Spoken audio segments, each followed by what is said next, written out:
HIV/AIDS. Berjuang melawan HIV/AIDS. Orang dengan HIV/AIDS. HIV/AIDS.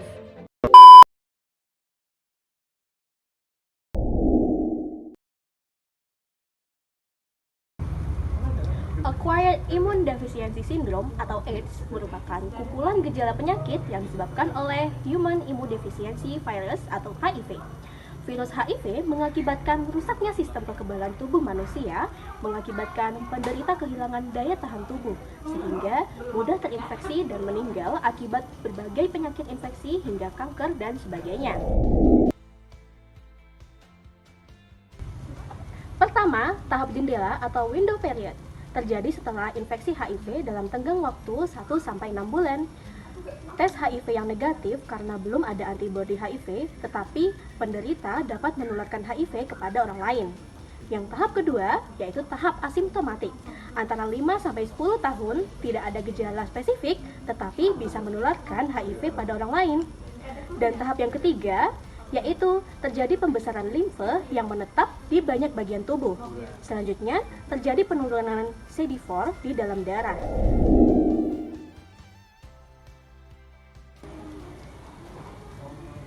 Universal precaution merupakan suatu pedoman yang dibuat untuk proses pengendalian infeksi untuk mencegah transmisi dari berbagai penyakit di lingkungan fasilitas pelayanan kesehatan. Universal precaution adalah pedoman yang dibuat oleh the Center for Disease Control and Prevention and the Occupational Safety and Health Administration. Lalu, apa sajakah tindakan yang termasuk dalam universal precaution di HIV and AIDS? Mencuci tangan sebaiknya dilakukan pada saat tangan tampak kotor dan terkena cairan tubuh pasien. Untuk lebih detail, kenali 5 waktu mencuci tangan. Yang pertama, yaitu sebelum kontak dengan pasien. Yang kedua, sebelum tindakan aseptik. Yang ketiga, setelah kontak dengan pasien. Yang keempat, setelah kontak dengan darah dan cairan tubuh pasien. Dan yang terakhir, yaitu setelah kontak dengan lingkungan di sekitar pasien.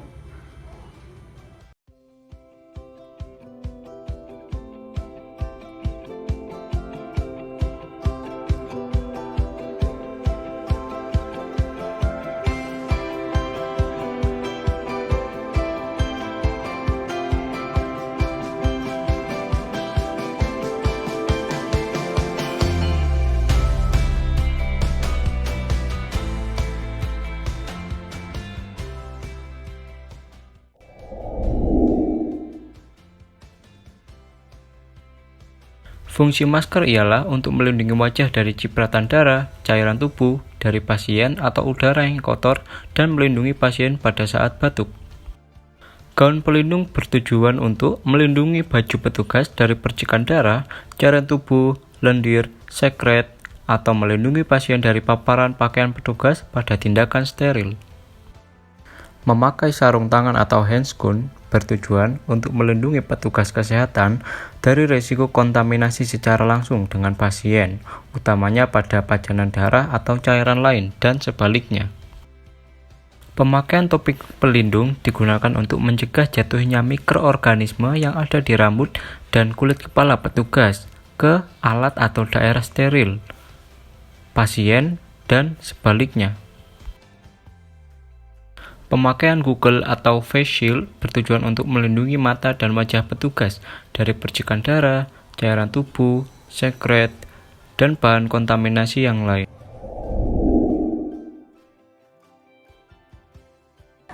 Selanjutnya yaitu pengelolaan linen. Linen terbagi menjadi linen kotor dan linen terkontaminasi. Linen terkontaminasi adalah linen yang terkena darah atau cairan tubuh lainnya yang juga termasuk benda tajam. Pengelolaan linen dilaksanakan sesuai dengan pedoman kewaspadaan standar dan prinsip-prinsip sebagai berikut. Pertama, fasilitas pelayanan kesehatan harus membuat SPO penata laksanaan linen. Yang kedua, petugas yang menangani linen harus mengenakan APD. Yang ketiga, linen dipisahkan berdasarkan linen kotor dan linen terkontaminasi cairan tubuh. Pemisahan dilakukan sejak dari lokasi penggunaannya oleh perawat atau petugas. Yang keempat, minimalkan penanganan linen kotor untuk mencegah terkontaminasi ke udara dan petugas yang menangani linen tersebut.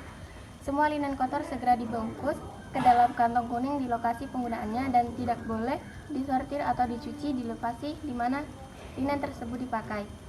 Yang kelima yaitu linen yang terkontaminasi dengan darah atau cairan tubuh lainnya harus dibungkus dan dimasukkan ke kantong kuning dan lalu diangkat atau ditransportasikan secara berhati-hati agar tidak terjadi kebocoran. Yang keenam, buang terlebih dahulu kotoran seperti feses ke washer bedpan, spill hog atau toilet, dan segera tempatkan linen yang terkontaminasi ke dalam kantong kuning. Pengangkutan dengan troli yang terpisah. Untuk linen kotor atau terkontaminasi dimasukkan ke dalam kantong kuning. Pastikan kantong tidak bocor dan lepas ikatan selama transportasi. Kantong tidak perlu ganda. Untuk yang ketujuh yaitu pastikan alur linen kotor dan linen terkontaminasi sampai di laundry terpisah dengan linen yang sudah bersih.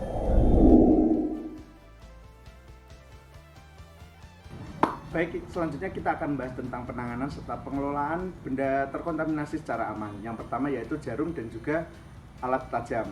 Kita sebagai petugas kesehatan harus selalu waspada serta memperhatikan keselamatan agar terhindar dari trauma serta kecelakaan yang mungkin bisa terjadi.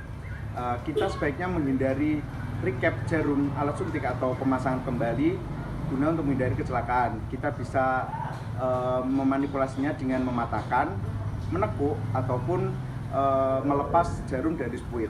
Selanjutnya kita bisa meletakkan atau menyimpan jarum atau alat tajam yang telah dipakai ke wadah khusus yang tahan tusuk serta tidak tembus sebelum dimasukkan ke insinerator. Apabila wadah khusus tersebut sudah terisi kurang lebih 3/4 bagian, alangkah baiknya kita menggantinya dengan wadah yang baru agar untuk menghindari wadah itu penuh sehingga bisa tercacar dan membahayakan kita. 2. Pengelolaan limbah. Tujuan dari pengelolaan limbah yaitu yang pertama, mencegah pasien, petugas kesehatan, pengunjung, dan masyarakat sekitar fasilitas kesehatan agar terhindar dari penyakit infeksius dan cedera. 2. Membuang bahan-bahan berbahaya dengan aman. Jenis limbah ada 5, yaitu yang pertama, limbah radioaktif yang harus dibuang dengan menggunakan kantong plastik berwarna merah.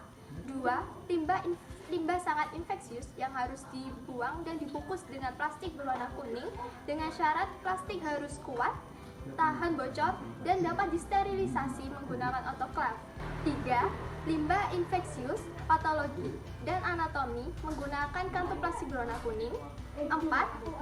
Limbah sitotoksis menggunakan kantong plastik berwarna ungu. 5. Limbah kimia dan obat-obatan menggunakan kantong plastik berwarna coklat. Identifikasi dan pemisahan limbah. Pemisahan limbah dimulai dari awal limbah dihasilkan dan kemudian langsung dipisahkan berdasarkan jenisnya. Yang pertama adalah limbah infeksius yang merupakan limbah yang terkontaminasi oleh darah dan cairan tubuh manusia. Kemudian harus dibungkus menggunakan plastik berwarna kuning. Kedua, limbah non-infeksius merupakan limbah yang tidak terkontaminasi oleh darah dan cairan tubuh manusia. Misalnya adalah limbah rumah tangga yang harus dibungkus menggunakan kantong plastik berwarna hitam. 3. Limbah benda tajam adalah limbah yang memiliki permukaan tajam seperti jarum, ujung infus, ataupun spit yang harus dibungkus menggunakan wadah tahan tusuk dan anti air. Terakhir adalah limbah cair yang harus langsung dibuang melalui wastafel khusus limbah cair. Itulah tadi penjelasan terkait universal precaution.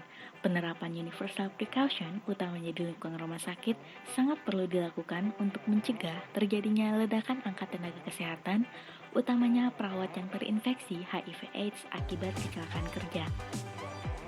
Terima kasih telah menonton, semoga bermanfaat.